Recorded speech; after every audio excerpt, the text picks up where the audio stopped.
Hey, welcome to an edition of Voice of Rio Grande with Dr. Catherine Clark.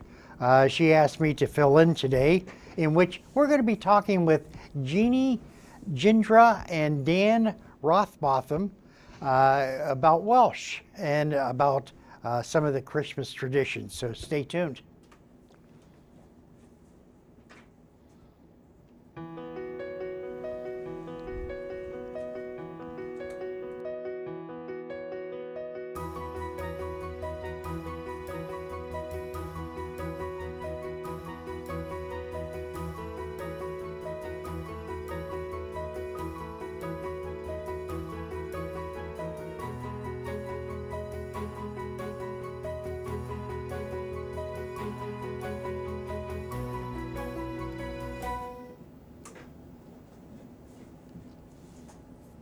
Hey, welcome back to another edition of Voice of Rio Grande with Dr. Catherine Clark.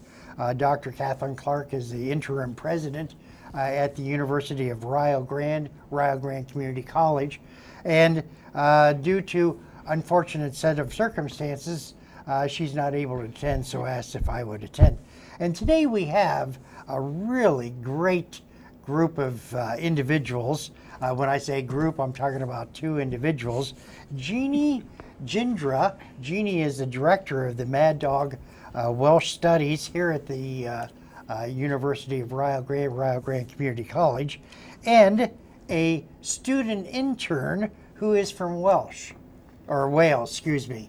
And it's always a pleasure talking with individuals that are out of the country, because you learn so much about your own culture and you learn about another culture too. So Jeanne, welcome to the program, and Dan, welcome. Thank you. Thank you. Diolch. And you know, first of all, you're the director of the Madog Welsh Studies program here at the University of Rio Grande. So how long has this program been available to students and to the community here at University of Rio Grande?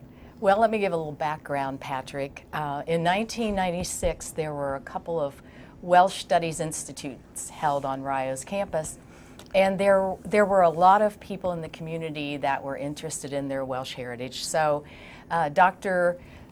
Dorsey was our president then, and he worked with these community Welsh Americans, and they decided that they would like to have on campus a Welsh Studies program.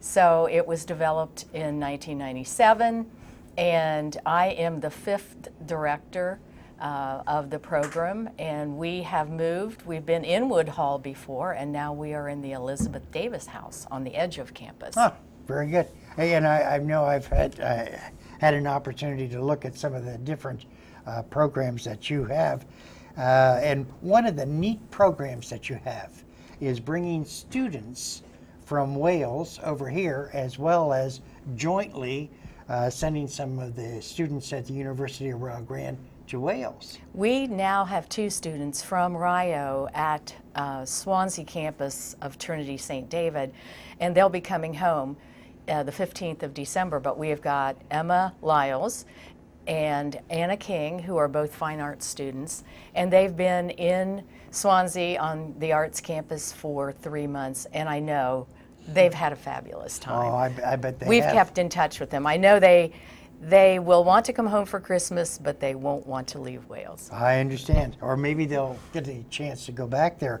And then you have Dan. Dan is a student intern here at the University of Rio Grande, and it's my understanding he's undertaking his graduate work and hopes to become a certified teacher sometime in the very near future. So welcome, Dan. Thank you very much. It is always a pleasure talking with individuals. Tell us a little bit about Wales and a little bit about where it's located and things of that nature. So Wales is right next door to England. We are part of the United Kingdom. And I live in a very tiny village called Llangeitho. There's about 120 to 150 people, so it's a little bit smaller than Rio Grande. But Wales is a very beautiful country. We do experience a lot of rain, but it is a very beautiful country, a lot of mountains, rivers, lakes, and we have the sea encompassing most of the country too. Oh, very good, very good. And I've always heard the term Prince of Wales. So is he really the Prince of Wales? He's the Prince of Wales, but he doesn't live there. Oh, okay. Yeah, he was crowned in Carnarvon, which is right in the north of Wales. Oh, okay. And Very- he'll have his 50th investiture anniversary next year. Wow. Yes. Wow. He was invested in 1969.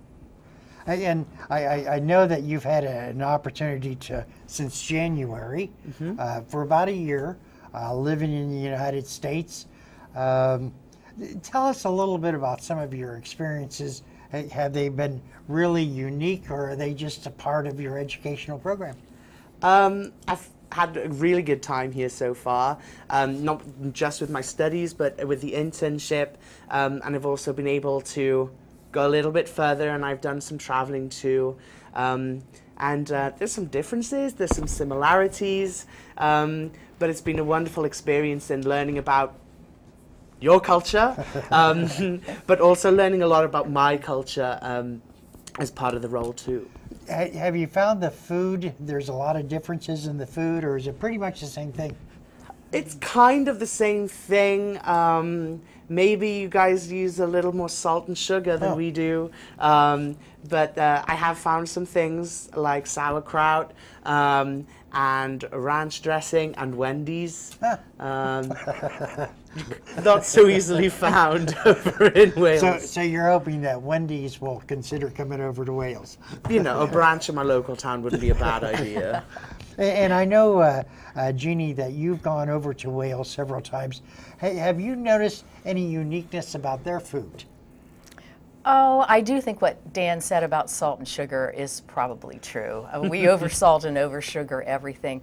Welsh food is pretty traditional, and in that way it's unique. I love lamb, and they eat a lot of lamb, and they're very big on their Sunday dinners. So, Patrick, a Sunday roast would be this massive meal that would be like our Thanksgiving. And they do this every Sunday. Every Sunday.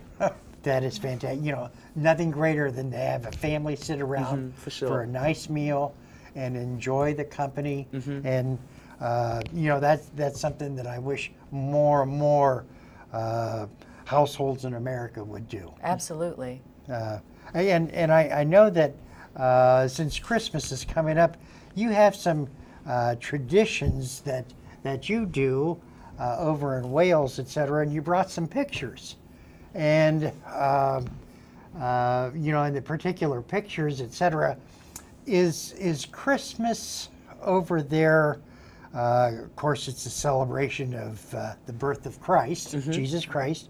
And I know that the school that you come from, Trinity St. David.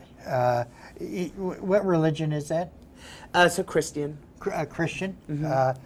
So you celebrate the birth of Christ. Yes, for sure. Okay, and in the birth of Christ, etc. I'm just curious. In some of our culture, or some of our religions, there's midnight mass, or there's a service, evening services, and then morning services. If I went over to Wales and I were going to go to church in reverence to the birth of Christ, when would I go?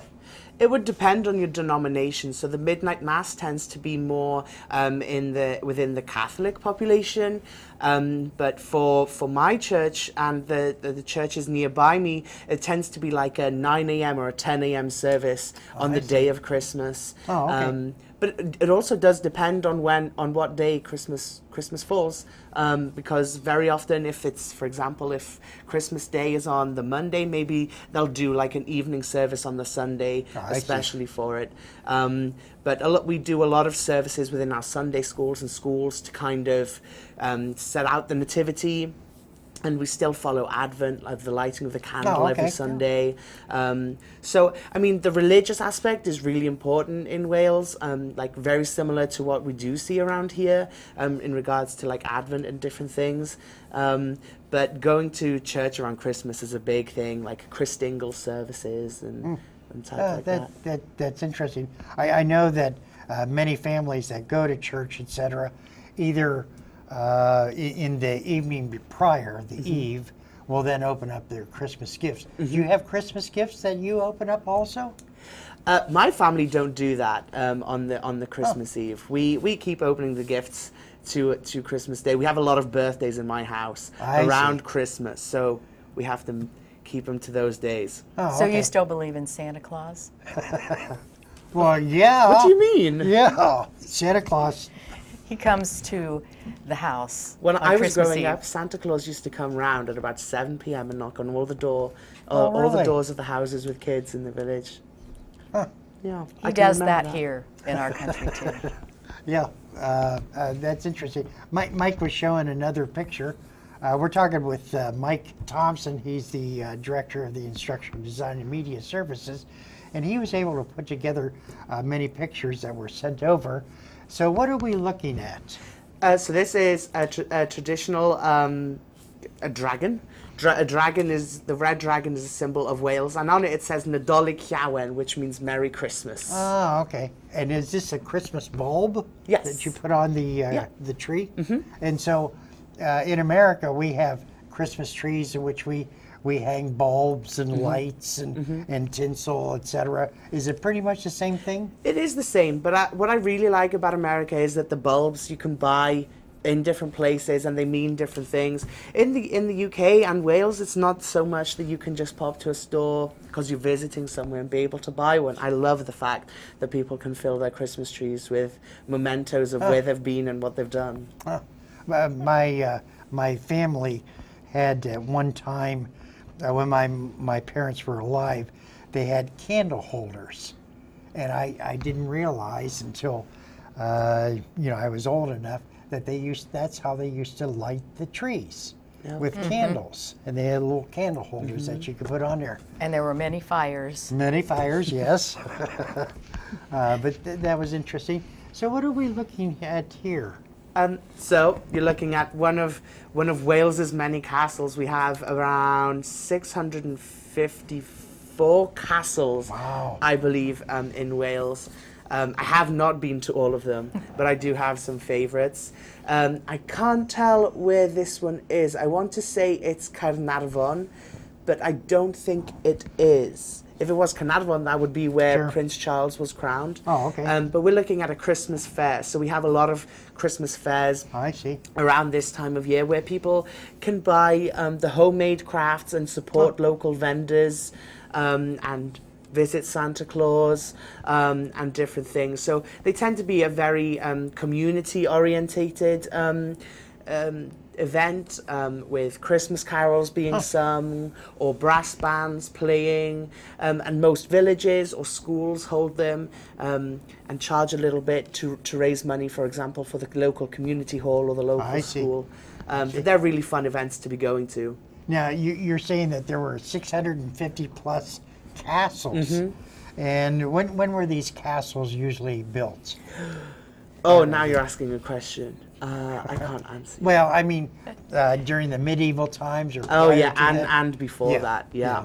And The Normans came in and built I see. many of the castles, but then some of the castles were built by Welsh to protect themselves from the Roman invaders. who- oh, okay. Oh, well, that makes sense. Oh, that's interesting. Now here, it looks like everyone's celebrating Christmas, either before or after. Yeah, this is office parties and having Christmas parties are a very popular thing, and Also, going to the pub is a very big tradition in Wales. It doesn't even have to be Christmas for you to go down to your local pub and have a drink. But at around Christmas time, you see a lot of people who have grown up in said village and then moved away and come back. So we spend a lot of time in the pub socializing. And for example, even on Christmas Day, our local pub is open and we get a free drink when we walk in there. Wow. So it's a really nice time to kind of see everybody in the community and kind of check up on everyone, see how people's heads are from the night before, that kind of business. But it's very important for the social aspect of life. Yeah. Now pubs are a little bit different over in Wales than they are. They would be considered bars, I guess, here in the United States. Any notable differences that you'd like to share to the... Beer is a little different here, and I think drinking habits are also a little different. You know, people tend to kind of do okay, we'll have a beer on the way home from work, kind of socialize, and there's a lot more. I find that pubs in the UK are a little cozier, a little more family oriented too, that you can go in with your family, you can have a drink, you can have a meal, you can play on the jukebox, or you can play a game of pool. It's very... you know, it's about the socializing and coming together. And Jeannie, when you have gone to Wales, did you experience the pub life? Absolutely. And I agree with Dan. My favorite place to eat in Wales would be in a pub. Oh, really? Absolutely. The food is always good. It's homemade food. And you would see families in there, and they would be socializing. And I've even been in pubs where people bring their dogs. It's very common for people to bring their dogs in a pub in Wales. I just like it's so laid back. You might go in for a coffee. It just is about being together. So it has a different aspect than we tend to think of our bars or pubs here. Oh, that's interesting. What else do you have for us? So this is in one of the manor houses in Wales. So we have a lot of traditional houses, like big manor houses that have been built in the 17th, 18th, 19th century. Some of them still standing, and those that have been protected, they tend to decorate and give you kind of an olden day traditional Welsh Christmas experience. And as you can see, people are dressed up, they have the Christmas tree, and there's a lot of that goes on. In Wales, we are big on our museums, and we try and do a lot to kind of showcase our Welsh traditions and our traditional Welsh dress. The guy with the glasses is looking at us judgingly. But he must be judging us from our antics down at the pub. But coming together and kind of giving children the experience of Christmas is very important to us, because it's one of those traditions that we hope to carry on and celebrating Christ's birth. Huh. And so the clothing that we were looking at was about 100 years old? Or? And more, yeah. Huh. Oh, that's interesting. Now, this is an interesting picture. I looked at it both upside down, and what is this? This is a Mari Lloyd, or to translate for you, a grey Mary. A grey Mary. Mary, yeah. Okay. And it's a horse's skull on a broomstick with sheets, and the eyes are normally kind of like marbles. Yeah. And there's ribbons to decorate it. But it would be a case of going around the village and knocking on people's doors and singing to them to be let in. And then if the homeowners give in, the Mari Lloyd and whoever is singing the songs to them get to go into the house and enjoy the holidays. But in some areas, it's still used today, but it is a very old traditional thing, and some people see it as something to get rid of the bad spirits in the house, and that it is a good thing to let it in. But yeah, it's an interesting, weird. Sure, it's whatever, right? Yeah. And who's to say that some of our traditions don't have similar kinds of underlying situations. You never For know. sure. So So here's what is taffy. this? Taffy. And this is a traditional Welsh treat around Christmas. And this one I didn't know much about until I did some research for the show. It's quite interesting on how it is made. And then around Christmas, ready for the holidays, and that they would boil it and put it together, and then they would drop it in cold water for it to solidify. Oh. And then they would roll it around for, like, for example, a newlywed couple to come up with a name, the first letter of the name of their newborn child. Oh, really? Interesting. Oh. Huh. So yeah. Does your family make taffy? No, we don't, I'm afraid. The only time I've ever had an opportunity to watch somebody make taffy is like at an amusement park. Mm-hmm. So it'll be interesting to really learn how to make taffy. You'll have to come to Wales and find someone who watches it. Find a family that does find that a family. tradition. Or if you get to go before I do, Jeannie, I'd appreciate it if you I would. will check it out for you, Okay. Patrick. Right. So we have, what is this? We have turkey, or okay. commonly known in the US of A as turkey. And this is our main go-to meat for the holidays, with stuffing, and it is definitely the best thing to have on Boxing Day, which is the day that follows Christmas in the UK, which is a holiday day, just in a sandwich with a bit of gravy on top and some cranberry sauce too. Now, I was under the impression, and maybe I'm totally wrong here, turkeys was an American bird, American fowl, I guess, but Well, I'm learning something new. no, that's what I thought. But in essence, turkey is really celebrated throughout the world, as many cultures have it. You know, we do it for Thanksgiving. Yeah. Other countries do it for harvest time and Yes. things of that nature. Huh. That's interesting. If we could look at that picture one more time, please, Mike. What is the TWRCI? That is the Welsh word for turkey. Okay, how do you pronounce it? Turkey. Really? Okay. Do you want to give that a try? Turkey. Turkey. We roll our R's. There's a bit of a okay. trill there. All right. Well, that's interesting. And I noticed that the grapes were at the bottom, or are those... I think that is purely decorative. oh, okay. I will not be eating grapes with my turkey Oh, okay. stuffing and gravy. Either that or cranberries. Cranberries, I yeah. can accept that. I think there are cranberries on there. And what are these? These are the best thing ever. These are called Welsh cakes, or pica bach, or pica armain. There's a lot of words for them, and they are a sweet treat to be enjoyed with a warm cup of tea, and they are kind of a cross between a cookie and a cake. They're harder than a cake and softer than a cookie. And we have currants in them, and they often have a bit of cinnamon in them, and then they have sugar on top. Oh, okay. And is that apple in the middle, or is that... I don't know. I can't see. It's probably part of the currants. It's and things like that. it's become a fashion now for people to put all kinds of things. So you can get I see. like raspberry and white chocolate flavor Welsh cakes. They're not traditional Welsh cakes, but they're made in the same traditional way. But there are some stores making some money off it, so they've got to be good.